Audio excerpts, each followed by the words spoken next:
The focus for this assignment is the Black Arts Movement, Black is Beautiful, and Afrocentricity. By the end of this class, you should be able to define the terms here, use the AP source worksheet to write your summary, as well as determine the possible significance of the source in question.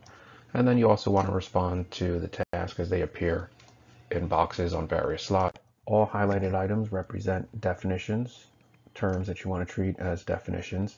The first one here is the Black Arts Movement.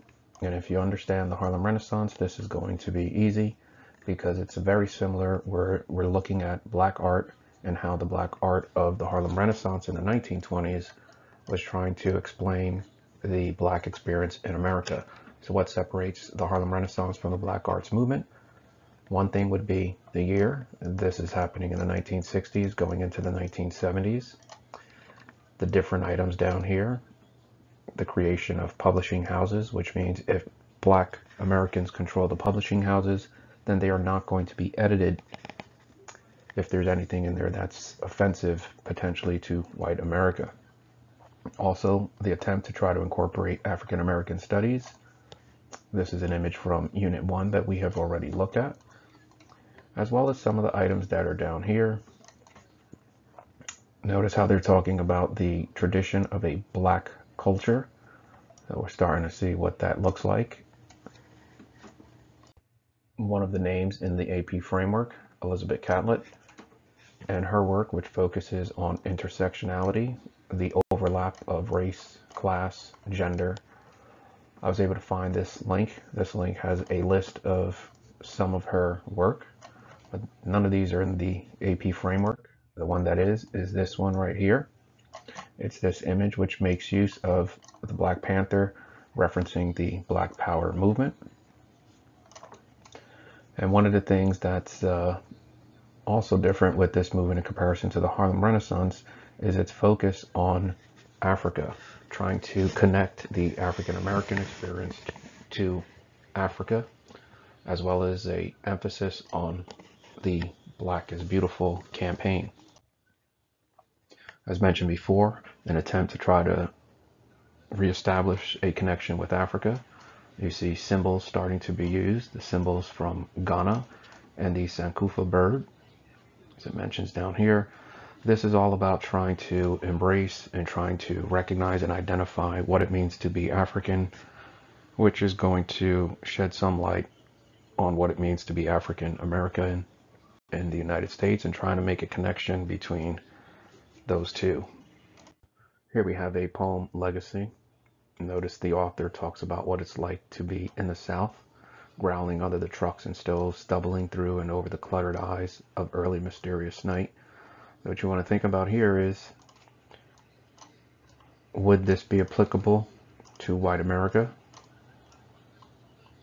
Or is this something that is unique to Black America? And then what is going to be the connection to the people in Africa? That's all this movement is about, trying to make those connections. One of the interesting outcomes is how these movements influence popular artists. One in particular would be James Brown, who in 1968 came up with the song Say It Loud, I'm Black and I'm Proud, which is a important thing for a artist to try to politicize his art. As we mentioned in previous classes, usually when this happens, you always run the risk of losing some of your core audience because you become too political, and that might become problematic. We're going to transition to the Black is Beautiful and Afrocentricity section. To understand this section, you have to first understand that beauty is a social construct. And here I use the term doll and drudge, which are terms for women in the 1800s. This woman right here is the drudge because drudge is usually associated with manual labor. Your only other two options for the doll would be these two right here. And when you look at the answer choices, by picking A, beauty is being defined by one's race. The better choice here is D. A, B, and C are all possible answers to this question because the question is really about race, gender, and gender societal expectations defining beauty in America, which is precisely the point, because if the majority is defining what it means to be beautiful in the 1960s, you got to think about all of those institutions that white America controls. And if white America controls those institutions, the answer to this question, according to the 1960s, would be woman A. The Black is Beautiful and Afrocentricity movements, 1960s and 1970s. As far as the Afrocentricity movement, it's looking at Africa and trying to put Africa at the center of history. So if you remember in Unit 1, we looked at Africa and the argument that Lucy may or may not have been the first human being recorded.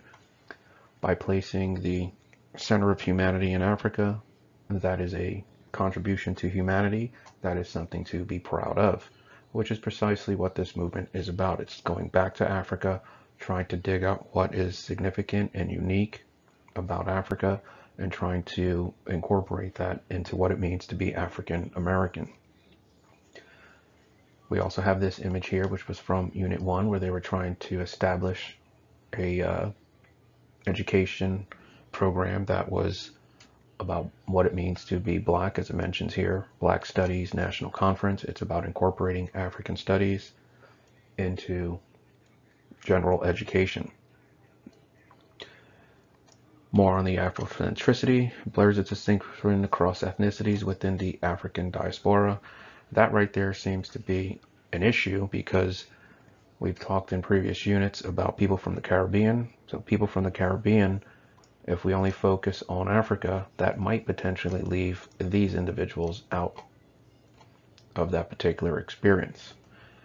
Meanwhile, the European-centric view, this term down here, is going to lump everybody of color into one category. This was outlined in the song We Must Learn that we looked at in Unit 2, and we'll revisit that again in this class.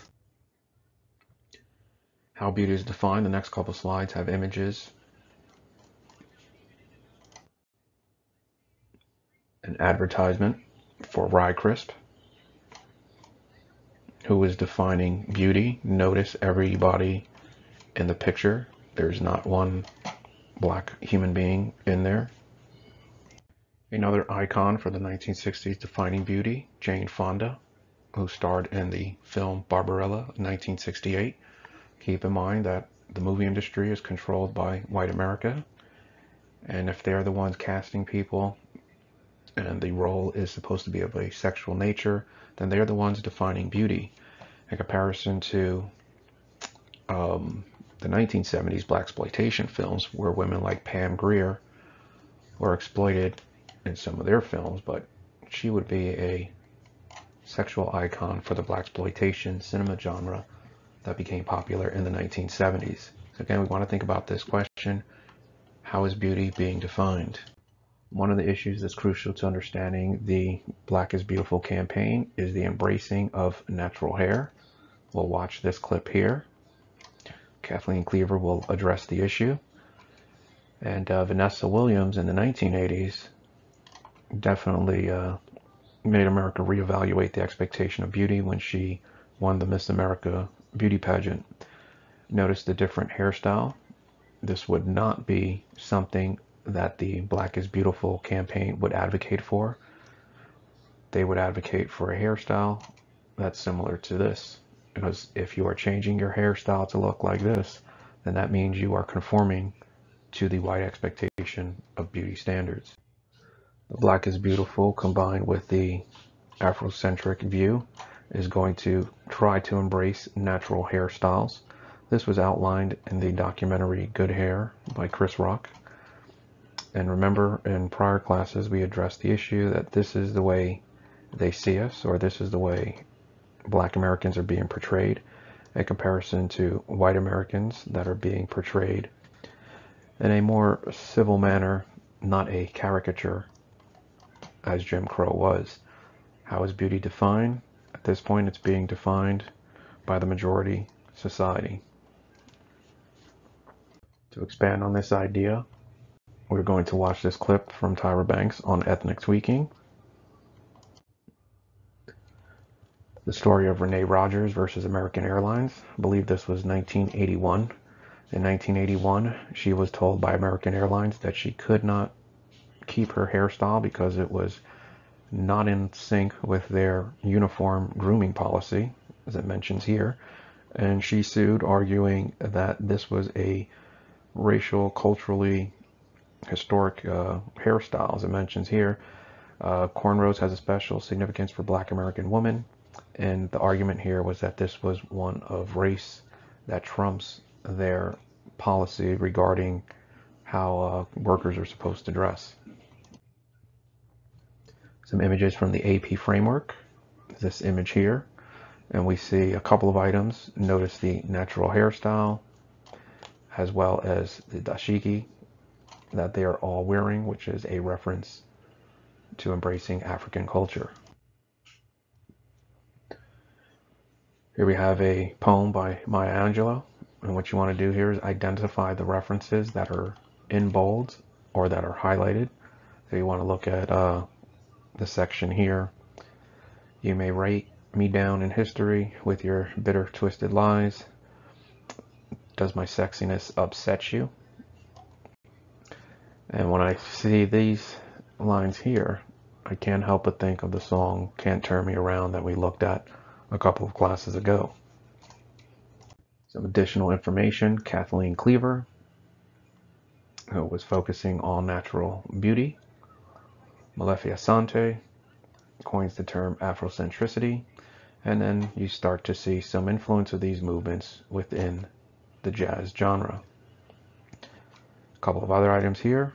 African Americans have renamed themselves in response to changing context. We looked at Malcolm X and his name for the unknown. Notice in 2019, California legislature passed the Crown Act, which is about hair. So if we go back to that American Airlines case, she would have been safe if this piece of legislation was in place. So as we come to the end here, we want to think about the Black arts movement, Afrocentricity, and Black is Beautiful. And we're going to look at these clips here. And I've selected these clips, primarily these 3 TV shows, because they address the influence of going back to Africa. For example, in this particular episode, the main characters learns that he may have a connection to a African tribe that he is the king of. And in this particular episode of Sanford and Son, Lamont is trying to embrace his African cultural identity. Both of these shows were in the 1970s, different strokes in the 1980s, similar concept. And then we're going to revisit the song You Must Learn, as it addresses the difference between Eurocentric education as well as an African education.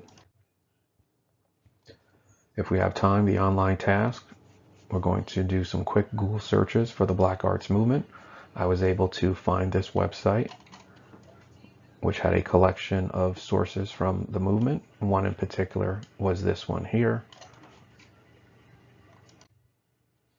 And the closer questions after we report some of our findings from our online individual research. We're going to discuss these questions. At the end, you want to make sure you have an understanding of these terms. You have completed this source sheet. And to verify your definitions, you can use this slide.